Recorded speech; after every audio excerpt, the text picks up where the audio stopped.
Le président provisoire Jocelyn Briver a tenu sa première conférence de presse ce vendredi au Palais national. Des dossiers relatifs à l'application de l'accord du 6 février ont été abordés. Le président estime être sur la bonne voie en ce qui concerne l'application scrupuleuse de l'accord. Cependant, il s'est dit préoccupé par l'état des finances publiques. Entre-temps, les consultations se poursuivent en vue de la désignation du Premier ministre. C'est ainsi que pendant cette semaine, au niveau politique, nous tenons rencontre avec un ensemble de partis politiques de toutes les tendances généralement quelconques. Parmi eux, nous avons rencontré le RDNP, nous avons rencontré la plateforme justice, nous avons rencontré Petite Dessalines, nous avons rencontré Monop, nous avons rencontré Famille Lavalas, OPL. Nous allons poursuivre la consultation lundi avec PHTK, avec la paix, avec unité. C'est fait en sorte que tous les partis politiques généralement quelconques, que ce soit ceux qui disposent d'une représentativité au Parlement, que ce soit ceux qui ne disposent pas de cette représentativité, pour nous inclure. Nous avons bien le Forum économique, nous avons bien le groupe Haïti Chéri, nous avons bien la société civile. Toutes ces rencontres, nous continuons pour que monde nous puisse choisir comme premier son monde qui bénéficie de cette légitimité d'un consensus général capable de rassembler toutes les forces vives de la nation vers un objectif commun. Et au niveau des partis rencontrés, à date, nous avons dit qu'il y a 6 personnalités qui soient représentées, proposées par des partis politiques, soit proposées par des organisations de la société civile, devant former le panier ou le bassin de ce que je pourrais appeler des premiers ministrables. C'est ainsi que parmi les personnalités citoyennes ici, qui sous-listent des personnalités que partis que nous rencontrons, organismes que nous chita avec eux à présenter nous avons Mme Mirland Maniga, qui a été présentée par la plateforme justice. Nous avons l'ancien sénateur Edgar Leblanc-Fils, qui était proposé par le bloc majoritaire à la Chambre des députés et le bloc minoritaire au Sénat de la République. Nous avions l'économiste Fridjean, qui était proposé par la société civile et des organismes de défense des droits humains. Nous avons Jacques Sampeur, qui était proposé par le G30. Nous avons l'ancien ministre Johannes Gay, proposé par la plateforme Vérité. Et l'ancien sénateur Simon Dioseldera, qui est présenté par la plateforme Palmis. Après cette démarche, de rencontrer simultanément cette démarche, de rencontrer les acteurs politiques, nous avions lancé le processus de recrutement des membres du nouveau conseil électoral provisoire. C'est ainsi que des correspondances étaient adressées à tous les secteurs nommément identifiés dans le décret électoral pour nous demander, pour désigner leurs représentants pour la formation du conseil électoral provisoire. Par respect pour la Constitution et par respect pour le droit des femmes haïtiennes, nous demandons chaque secteur pour proposer nous 2 noms, à savoir un homme et une femme, pour que dans 9 membres du conseil-là, nous respections le quota de 30% des femmes.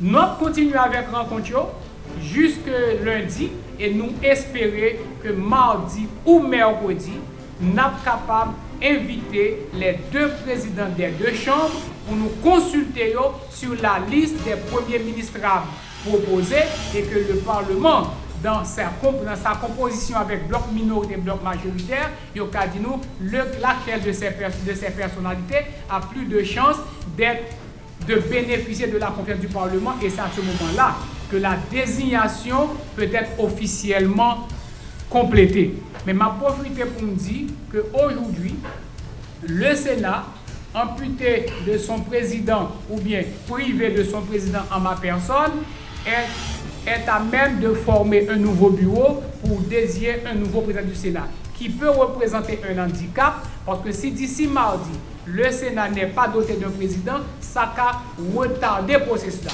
Ce que je suis en train de faire, c'est de prendre toutes les dispositions pour que les points prévus dans l'accord avec le calendrier qui a été présenté, moins respecté à la lettre, parce que le mandat étant de 90 à 120 jours, j'entends faire tout ce qui est en mon pouvoir, tout ce qui dépend de moi, tout ce qui dépend de ma compétence pour faire respecter ce délai et agir dans le strict respect de ce délai de 120 jours.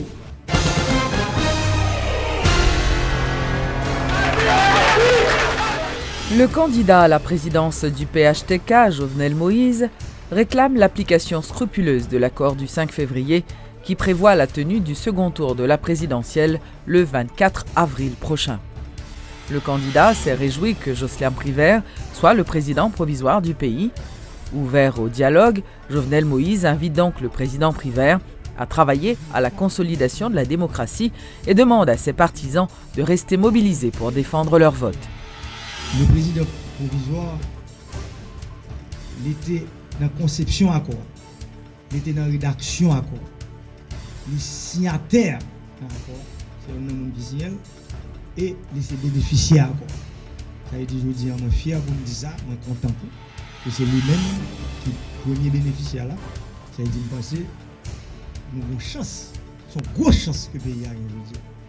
C'est lui-même qui l'a, je ne pas croire que il était capable, il y a un monde qui est capable de travailler pour que l'accord viole. Nous connaissons le travail, nous croyons que le travail pour que l'accord respecté, pour que 24 avril, l'élection est faite, 6 mai, résultat est publié, 14 mai, président installé. Je dis, le conseil électoral qui était un résultat, deuxième tour élection, il y a 2 personnes là-dedans, officiellement. Monsieur Jovenel Moïse, qui a fait 508 992 voix. Deuxième monde, c'est monsieur Jude Célestin qui a fait 392 000 voix. A dit, je dis, deuxième tour élection, il va le faire avec monsieur Jovenel Moïse et monsieur Jude Célestin le 24 avril 2016. Et je pense que respect scrupuleux, ça quand d'accord, c'est le pays d'Haïti a demandé. C'est nous-mêmes comme parti politique qui a demandé. C'est ça que fait nous clair pour nous dire, nous plus. Nous plus forts, mais nous plus sages. Mais nous ne pas d'accord à aucun moment de la durée pour un point dans l'accord qui n'est pas respecté. La plateforme politique Réponse Paysan réclame l'application scrupuleuse de l'accord du 6 février qui prévoit la tenue du second tour de la présidentielle le 24 avril prochain. Eudes Lajoie, l'un des chefs de file de cette formation politique, a ajouté que l'accord du 6 février ne prévoyait pas la formation d'une autre commission.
Le processus de la mise en application de l'accord signé entre l'ex-président Martelly et le président provisoire Privert va bon train.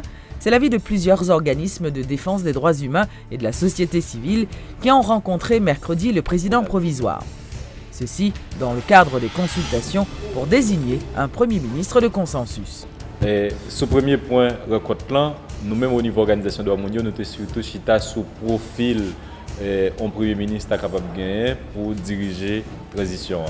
Ouais, profil nous dit c'est profil un monde qui est ouvert au dialogue, un monde qui connaît l'État, un monde qui inspire confiance tout acteurs politiques, acteurs sociaux, un monde qui est capable de dialoguer avec diverses entités dans le pouvoir et diverses entités dans la société, ça veut dire qui est capable, qui a une culture de dialogue, une culture de travail ensemble et qui est capable de faire confiance tout le monde.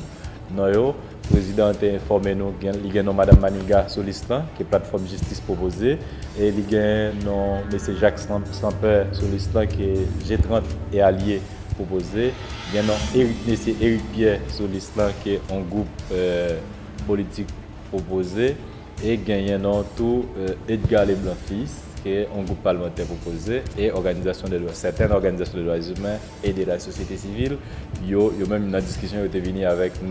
Fritz Jean, qui est ancien gouverneur Banque centrale de la République d'Haïti. Si il y a des autres, il n'y a pas ajouté avec lui parce que le président a annoncé la continuer consultation jusqu'à demain. Et dès demain, il y a pour le transmettre les propositions de Noël, Baye et président de Chambio pour être capable de commencer processus de désignation, bien entamer des marches pour arriver à former le gouvernement. Le Consortium national des partis politiques haïtiens propose au président Privert le nom d'Evans Paul comme Premier ministre de consensus du gouvernement provisoire et lui demande de respecter l'accord du 6 février.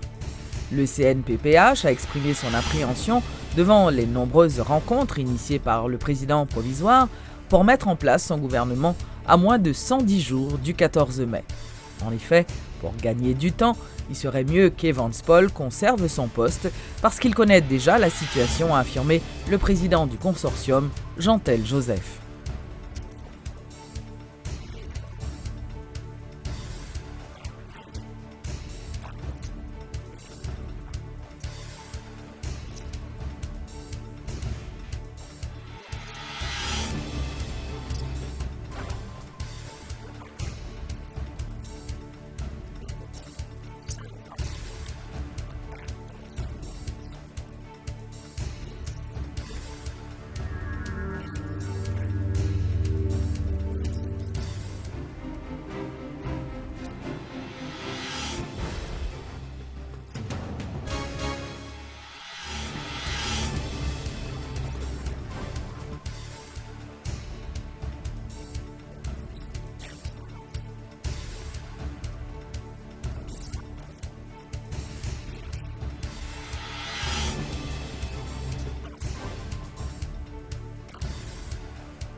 Un nouveau président doit être élu au grand corps bien avant la ratification du nouveau Premier ministre.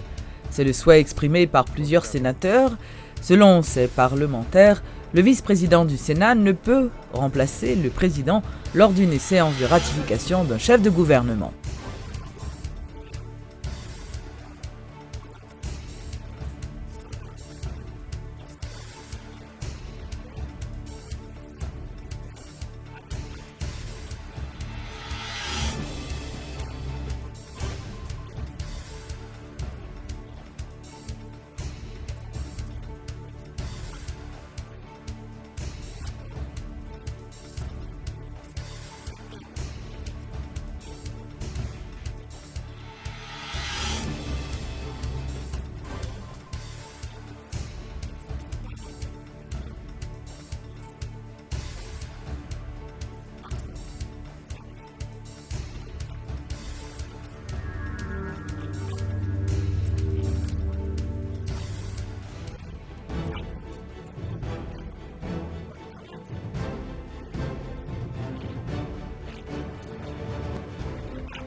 Clifford de Brandt et 5 de ses complices présumés étaient présents au tribunal de première instance de Port-au-Prince ce mardi, comme l'avait ordonné le juge Jean-Wilner Morin.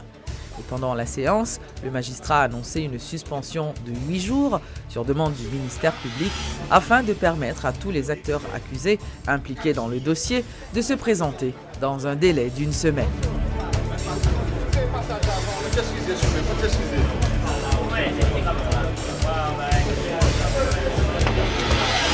La plupart des témoins de l'affaire Clifford de Brandt sont menacés.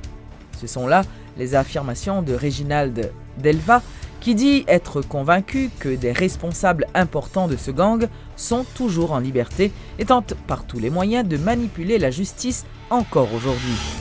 Monsieur Delva, qui fut secrétaire d'État à la sécurité publique lors de l'arrestation de Clifford de Brandt, incite donc la justice à permettre aux victimes d'obtenir réparation pour le préjudice subi. Il y a des gens qui connaissent que le dossier n'a pas là seulement. Il est supposé arriver plus loin. Et il y a des gens qui ont fait tout ça, qui étaient capables pour ne pas quitter le rivet côté pour arriver. Et je toujours dis ça, il y a des gens dans le dossier qui font ça, un jeu de corps fait, de corps sans ballon, soit regarder dans le football. Niveau yon côté et puis ballon en fond l'autre bord. Et c'est ça me pense que lumière pral fait et je dis bien pral fait dans le procès ça. Et c'est ça qui fait que l'homme par la commissaire gouvernement m'a dit il prend toute disposition pour que tout le monde qui témoin dans le dossier ça capable de permettre que les victimes fassent le deuil, pas capable de remettre dans salle perdu. Il y a des gens qui mourent par rapport avec le groupe ça qui a opéré depuis longtemps. Et c'est là encore des gens peut-être cité des. Ça a été l'administration Martelly un travail collectif. Parce que touristes n'a pas les aujourd'hui à la pas possible si nous n'avons pas une réponse claire au kidnapping. Et les policiers qui disent que l'heure commence à arrêter les nègres dans le gang ça, les nègres qui confient que l'heure a gardé pour nous une série de monde qui va rentrer, c'est parce que c'est manger le qui va venir parce que pour ça qu'on est le bras le faire. Et ils dit le tribunal là sous téléphone et M. Clifford Brandt, nous joignons ça qui est écrit à complicité. Vous avez commis. Ça par exemple. Si nous étions jeunes, nous étions là, en décembre, c'est réel Kamakorel. Donc décembre. On est ça le faire. Décembre, quelle année 2012 2012. Il a été arrêté en octobre. Donc l'équipe se préparait déjà. Parce que le monde a rentré, le pays a le bel. L'administration Martelly avait lancé un signal très clair. Ce n'est pas que Wendell, avant de CPJ, pas qu'on travaille, non. Évidemment, il y a eu la technologie, on a renforcé le travail des policiers.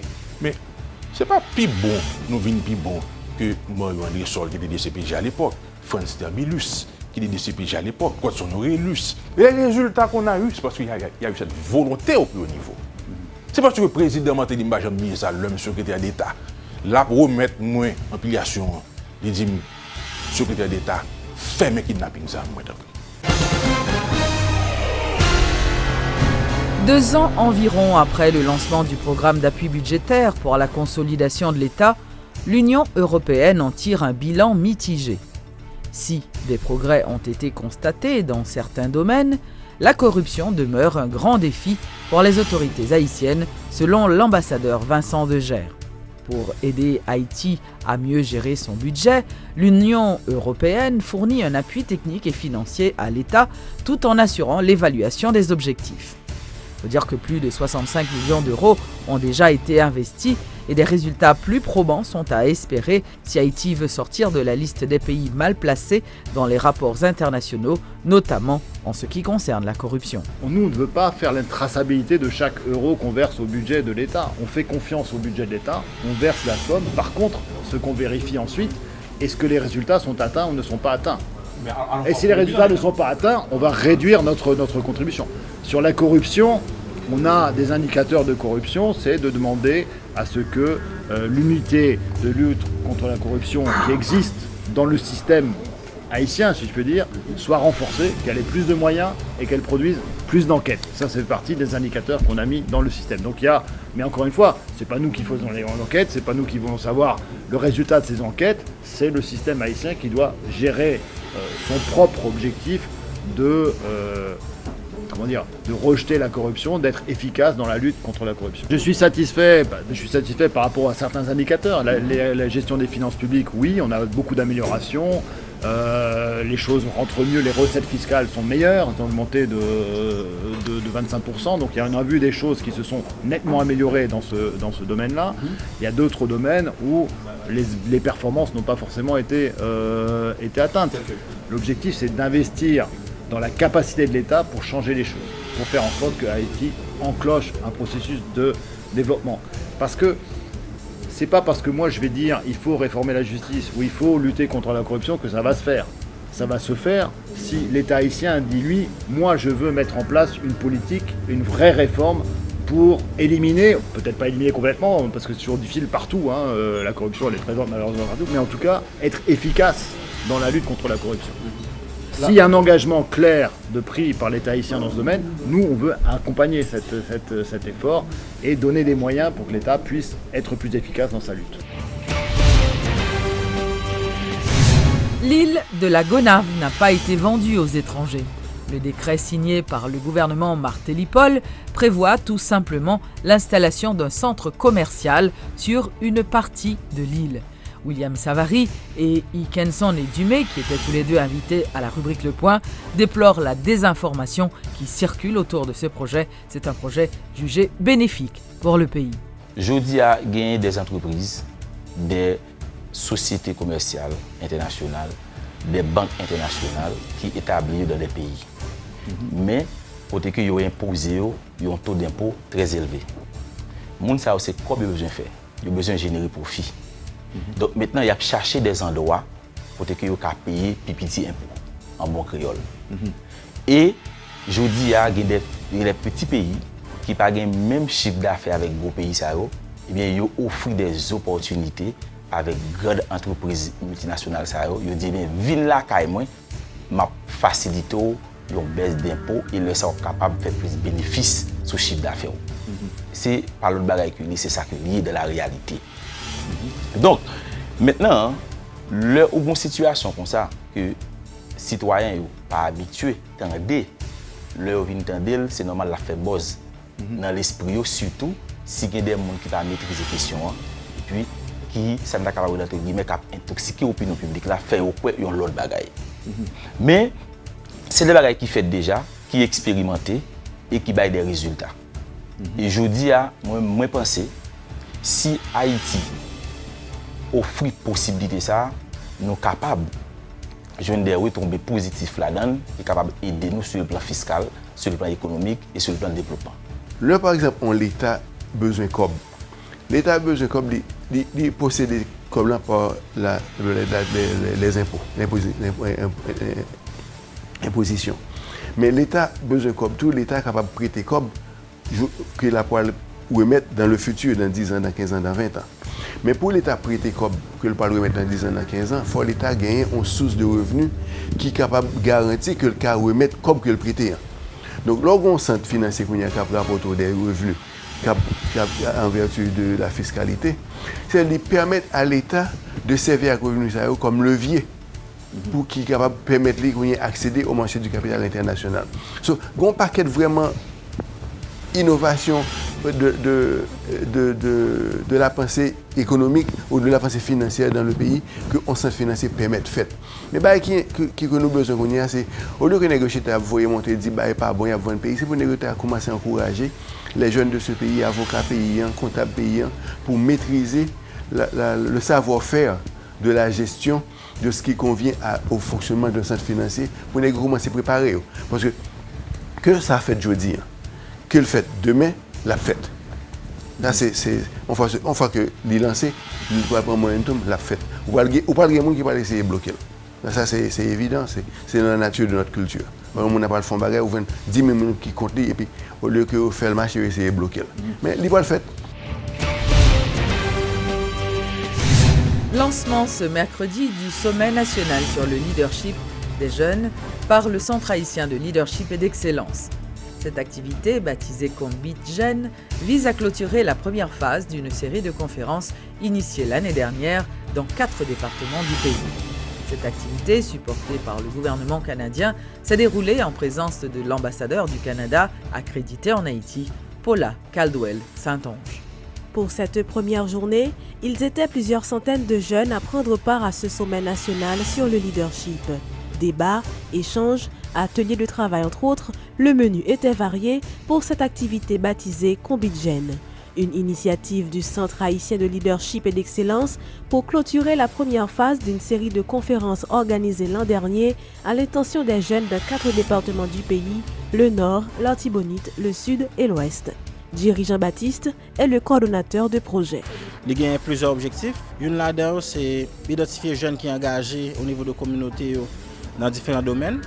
Une plateforme côté nous mettre en contact avec des modèles, nous capable dire, c'est l'autre jeune même j'avais qui réussit dans différents domaines, qui sont entrepreneuriat, leadership femme ou bien engagement communautaire.